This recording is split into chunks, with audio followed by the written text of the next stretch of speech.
Good evening. CMA inter paper 6 law and ethics में आज negotiable instrument act पढ़ेंगे। ध्यान से सुनिएगा, चैप्टर बहुत टफ है लेकिन मैं इस चैप्टर को इतना इजी बना दिया हूँ कि आप 15 मिनट ध्यान से सुनेंगे पूरा दिमाग में घुस जाएगा और जितना क्वेश्चन कराएंगे मोर देन इनफ है। सारा स्कैनर सॉल्व है और आपका ऑलमोस्ट सारा सिलेबस कवर है जितना आपके लिए रेलिवेंट है। ध्यान से सुनिएगा और मेरा क्लासेस आपको चाहिए तो मेरे चैनल को जाके level 2 में ज्वाइन कर लीजिए, आपको सारा क्लासेस मिल जाएगा विथ नोट्स। ठीक है, ध्यान से सुनिएगा, डायरेक्टली क्लास में आ रहे हैं। ठीक है, नेगोशिएबल इंस्ट्रूमेंट, सबसे पहले मीनिंग समझते हैं नेगोशिएबल इंस्ट्रूमेंट होता क्या है। ठीक है, सिंपल भाषा में समझा रहे हैं। नेगोशिएबल इंस्ट्रूमेंट मतलब हम अपना पैसा का राइट आपको दे रहे हैं। समझ में आया? आपको दे रहे मतलब सपोज मेरा बैंक में 10,000 रुपया है, उसका राइट, उसका अधिकार आपको दे रहे हैं। कैसे? हम आपको 10,000 रुपया का चेक दे दिए सपोज, तो आप क्या किए, बैंक में गए, चेक दिखा के वो पैसा आप निकाल लिए, तो अल्टीमेटली मेरा पैसा का राइट क्या हो गया, आपको मिल गया। मतलब मेरा एसेट, मेरा पैसा आपको मिल गया। उसी को बोलते हैं नेगोशिएबल इंस्ट्रूमेंट। जिस इंस्ट्रूमेंट के थ्रू हम अपना पैसा का राइट आपको ट्रांसफर कर रहे हैं, हम अपना एसेट का राइट आपको ट्रांसफर कर रहे हैं, उसी को बोलते हैं नेगोशिएबल इंस्ट्रूमेंट। अब ध्यान से सुनिएगा, आगे आपको बेसिक क्या है बता रहे हैं, फिर एग्जाम में कैसे लिखना है वो बताएंगे। नेगोशिएबल इंस्ट्रूमेंट, दो वर्ड इसमें मिलके बना है नेगोशिएबल इंस्ट्रूमेंट। ध्यान से सुनिएगा, शॉर्ट रिवीजन है 15 मिनट का। Negotiable plus instrument. नेगोशिएबल मतलब होता है फ्रीली ट्रांसफरेबल, कोई भी चीज हम फ्रीली ट्रांसफर कर सकते हैं, उसको बोलते हैं negotiable. Instrument, it is a document through which any right is transfer to any other person. मतलब ये एक डॉक्यूमेंट है जिसके थ्रू हम अपना राइट ट्रांसफर कर रहे हैं। राइट मतलब मेरा पैसा और एसेट का राइट दूसरा को देना। एग्जांपल ये चेक अभी बताए थे, चेक के थ्रू हम अपना पैसा आपको दे पा रहे हैं। तो नेगोशिएबल इंस्ट्रूमेंट क्या है, घुमा फिरा के, कि हम अपना पैसा का राइट किसी और को ट्रांसफर कर रहे हैं। तो किसी और को जब हम अपना पैसा का राइट, अपना एसेट का राइट ट्रांसफर करते हैं, जिस इंस्ट्रूमेंट के थ्रू करते हैं, जिस डॉक्यूमेंट के थ्रू करते हैं, उसको बोलते हैं नेगोशिएबल इंस्ट्रूमेंट। तो सिंपल सा मीनिंग ये बोल सकते हैं, नेगोशिएबल इंस्ट्रूमेंट मतलब फ्रीली ट्रांसफरेबल इंस्ट्रूमेंट। अब देखिए आपको एग्जाम में क्या लिखना है, सेक्शन 13 सबसेक्शन 1 नेगोशिएबल इंस्ट्रूमेंट। आपको ऐसे लिखना है, negotiable instrument means A bills of exchange, promissory note और चेक। आगे क्या लिखना है वो मैं बताऊंगा चीजों का मीनिंग। आगे सिंपल सा मीनिंग आपको ये लिखना है, नेगोशिएबल इंस्ट्रूमेंट मतलब तीन चीज होता है, bills of exchange, promissory note और चेक। चेक दो प्रकार का होता है, ऑर्डरर चेक भी हो सकता है, बियरर चेक भी हो सकता है। और negotiable instrument means freely transferable instrument. तो यदि क्वेश्चन आता है व्हाट इज नेगोशिएबल इंस्ट्रूमेंट, तो आगे आपको सेक्शन 13(1) का ये लिखना है, फिर उसके बाद ये लिखना है नेगोशिएबल इंस्ट्रूमेंट, दो वर्ड बन के मिले, नेगोशिएबल प्लस इंस्ट्रूमेंट। नेगोशिएशन मतलब फ्रीली ट्रांसफरेबल और इंस्ट्रूमेंट मतलब जो document, it is a document through which any right is transfer to any other person. ठीक है, फिर ये लिखना है। तो नेगोशिएबल इंस्ट्रूमेंट मतलब क्या, एक डॉक्यूमेंट है जिसके कारण हम अपना पैसा का राइट, अपना एसेट का राइट किसी और के पास ट्रांसफर कर रहे हैं। नेगोशिएबल इंस्ट्रूमेंट तीन प्रकार का होता है, bills of exchange, promissory note और चेक। ठीक है, फर्दर चेक दो प्रकार का होता है, वो लिख लीजिए। अब देखिए बिल्स ऑफ एक्सचेंज क्या होता है, ध्यान से सुनिएगा। बिल्स ऑफ एक्सचेंज पूछता है तो यही लिखना है जितना लिखा है, उसके ज्यादा पढ़ेंगे तो याद भी नहीं है, और ये एकदम relevant. It is a negotiable instrument. Bills of exchange क्या एग्जाम में आता है, what is bills of exchange? Bills of exchange क्या, it is a negotiable instrument in which there are three parties, drawer, drawing and paying. सिर्फ इतना ही लिखना है, bills of exchange एक नेगोशिएबल इंस्ट्रूमेंट है जिसके बीच तीन पार्टी होती है, ड्रॉअर, ड्रॉइंग एंड पेइंग। बस एग्जांपल सुन लीजिए, एकदम याद हो जाएगा। ठीक है, फंडा समझ में आ जाएगा। A supply goods to B on credit of ₹10 lakh. A B को 10 लाख रुपए का माल बेचता है क्रेडिट में। ठीक है, अब A draw a bills of 10 lakh to B. Obviously A जब बी को 10 लाख रुपए का माल बेच रहा है क्रेडिट में, ए क्या करेगा, बी के लिए 10 लाख का बिल रेज करेगा, जो माल बेचा उसका बिल रेज करेगा। ठीक है, जब ए ने बी को 10 लाख रुपए का माल बेचा, ए ने बिल रेज कर दिया 10 लाख रुपए का, अब बी ने क्या किया, उसके बिहाफ में ए को 10 लाख रुपए का चेक दे दिया। सिंपल सा बात है, 20 हुए चेक ऑफ एक्सिस बैंक का 10 लाख रुपए का चेक दे दिया। जो तीन पार्टी होता है, ध्यान से सुनिएगा, ड्रॉअर, ड्रॉइंग एंड पेइंग कौन होता है, ए इज द ड्रॉअर, जो बिल ड्रॉ कर रहा है उसको बोलते हैं drawer. B is the drawee, जो बिल रिसीव कर रहा है, और पेई कौन हो गया यहाँ पर, एक्सिस बैंक, जो बैंक पेमेंट करेगा उसको बोलते हैं पेई। सिंपल सा तीन पार्टी, उससे ज्यादा याद नहीं रखना। दूसरा है प्रोमिसरी नोट, क्या होता है, ध्यान से सुनिए। प्रोमिसरी नोट क्या है? ये एक नेगोशिएबल इंस्ट्रूमेंट है in which a person promise to pay some money to another person. Promissory note एक नेगोशिएबल इंस्ट्रूमेंट है जिसमें एक आदमी प्रॉमिस करता है दूसरा आदमी को कि हम पैसा दे देंगे तुमको, ठीक है? ध्यान से सुनिएगा, it is a negotiable instrument in which a person promise to pay some money to another person, ठीक है? in which there are two parties, maker and pay. कुछ याद नहीं रहा, इट प्रोमिसरी नोट में लिख दीजिएगा, it is a negotiable instrument in which there are two party, that is called maker and payee. बस, प्रोमिसरी नोट एक negotiable instrument है जिसके बीच दो पार्टी होती है, मेकर एंड पे, बस, ठीक है? अब देखिए एग्जांपल ले लेंगे, फंडा समझ में आ जाएगा। A given loans to B, A ने बी को लोन दिया और B promise to return this loan within 3 months। B ने प्रोमिस कर दिया कि हम 3 महीना के अंदर तुम्हारा लोन का पैसा दे देंगे और एक प्रोमिसरी नोट बना लिया, ठीक है? अब दिमाग लगाइए, मेकर एंड पे कौन होता है? बी इज द मेकर, जो पर्सन प्रोमिसरी नोट बना रहा है उसको बोलते हैं maker, and A is the payee, जो पेमेंट कर रहा है। समझ में आया? प्रोमिसरी नोट एक नेगोशिएबल इंस्ट्रूमेंट है in which a person promise to pay some money to another person, ठीक है? सिंपल सा चीज। अब आजा चेक। चेक सब जानता है, it's a kind of bills of exchange. ये एक प्रकार का बिल्स ऑफ एक्सचेंज है जिसमें 3 पार्टी होता है। It is a negotiable instrument भी लिख सकते हैं, कोई दिक्कत नहीं है। इसमें 3 पार्टीज होता है, ड्रॉअर, ड्रॉइंग एंड पेइंग, सब जानते हैं, इसको बता चुके हैं, ठीक है? अब देखिए, अब आ जाइए नेक्स्ट क्वेश्चन। नेक्स्ट ये holder and holder in due course, बहुत इंपॉर्टेंट टॉपिक है, ध्यान से सुनिएगा, इस फंडा को समझ लीजिए, मजा आ जाएगा आपको सुनने में, ठीक है? देखिए होल्डर इन ड्यू कोर्स, ध्यान से सुनिए, ठीक है? इसमें एक वर्ड आता है डी जूरे, ये एग्जाम में बहुत बार आता है, खाली डी जूरे लिखा रहेगा। What is de jure? तो डी जूरे मींस होता है एज पर लॉ, और इसका सिंपल मीनिंग है legal owner of the cheque. Cheque का लीगल ऑनर को डी जूरे बोलते हैं, एज पर लॉ याद रखिएगा। De jure means as per law, that means legal owner of the cheque. De facto, de facto means as for fact, मतलब possession holder of the cheque, ठीक है?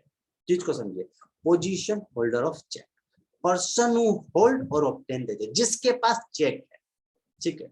Suppose मैंने mister X को cheque issue किया, ठीक है?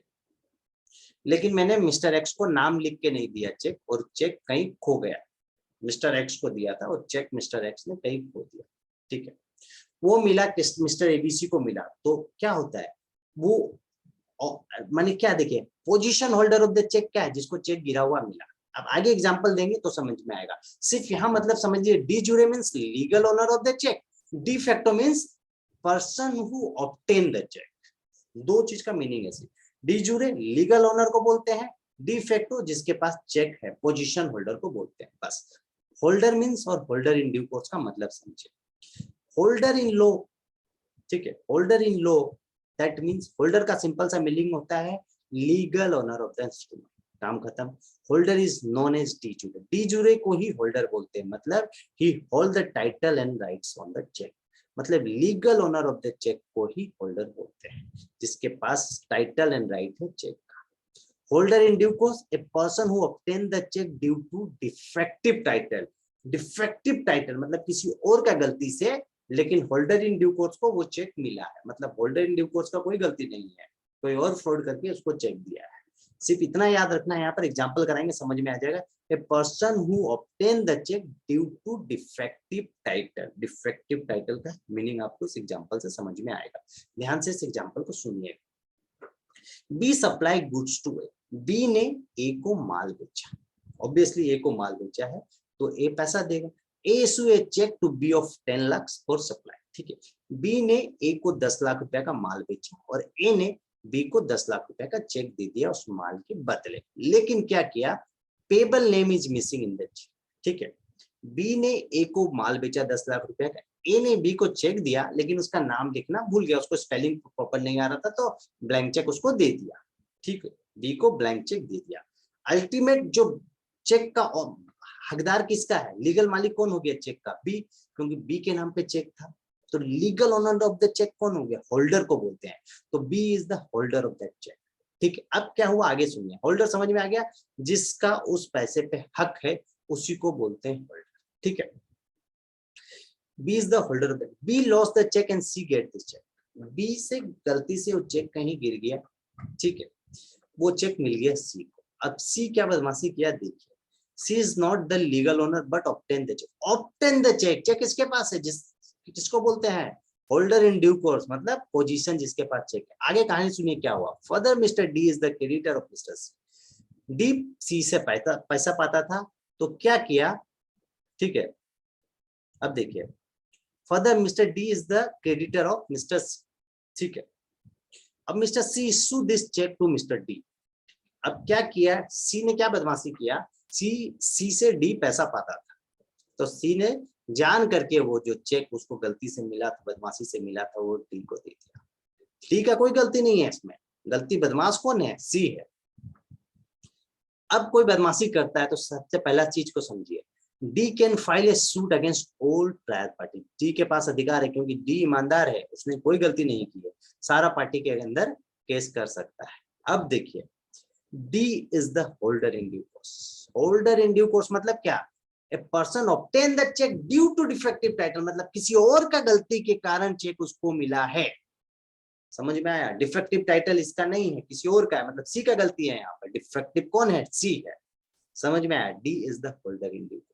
Here title of the cheque is defective, title defective है, defective title, ठीक है, defective title, but D has no fault, D का कोई गलती नहीं है। Intention of holder of due course should not be wrong, D का कोई गलती नहीं है, डिफेक्टिव टाइटल। तो इस चीज से हमको ये समझ में आया कि अल्टीमेट पैसा का अधिकार किसका है, होल्डर का है।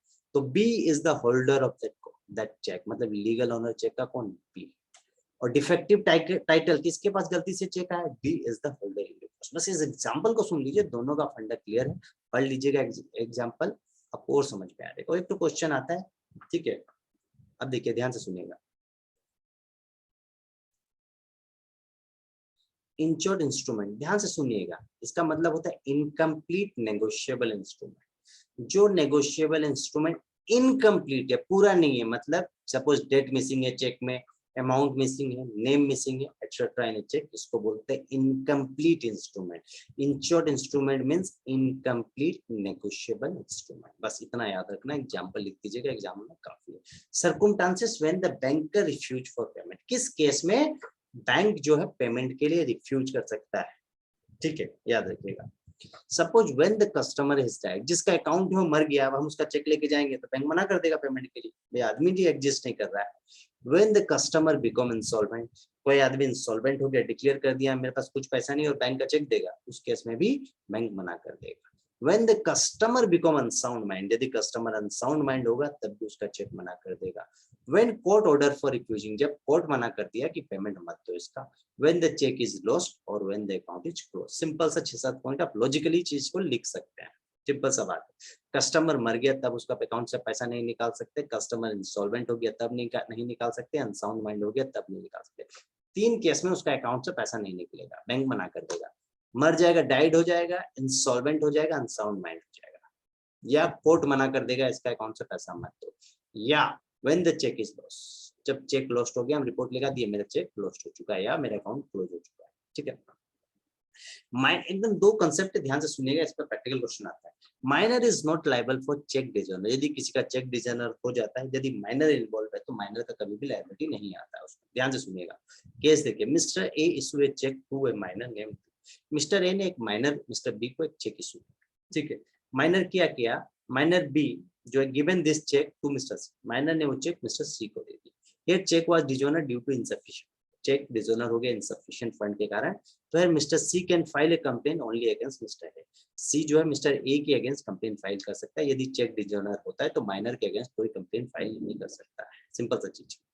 बिल्स इशूड विदाउट कंसिडरेशन और विद कंसिडरेशन का केस है, ध्यान से सुनिएगा। Ajay draw a bills to Anup, Anup accept the bill without any consideration, the bill is further transferred to Udit without consideration, Udit transfer it to Vicky for weight, ठीक है। Here is a case of default, यदि default होता है तो भी आते के डिफॉल्ट के केस में माइनर के सिवा कोई भी रहेगा उसके अगेंस्ट प्रायर पार्टी केस किया जा सकता है, तो Vicky can sue all the prior parties. याद देखिए, यदि प्रायर पार्टीज माइनर रहता तो उसके अगेंस्ट नहीं होगा, बाकी सबके अगेंस्ट हो सकता है।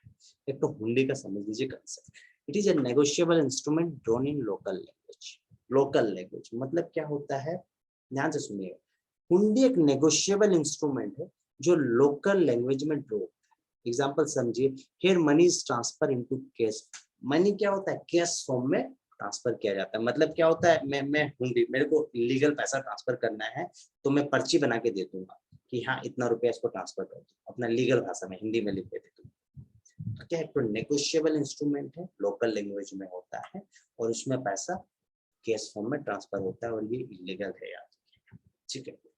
तो टाइप्स ऑफ हुंडी में नाम दिया है, सात जोक हुंडी, जोखमी हुंडी, नम्स जोक हुंडी एक्सेट्रा है नाम याद, खाली इतना याद रखिए, हुंडी एक नेगोशिएबल इंस्ट्रूमेंट है जो लोकल लैंग्वेज में ड्रॉ होता है और यहाँ पैसा कैश फॉर्म में ट्रांसफर होता है, ठीक है। Thank you. नेगोशिएबल इंस्ट्रूमेंट में इतना है। मेरे क्लास चाहिए तो मेरे चैनल को जाके ज्वाइन कर लीजिए और मेरा वीडियो अच्छा लगा तो मेरे चैनल को लाइक शेयर एंड सब्सक्राइब जरूर कीजिए। Thank you.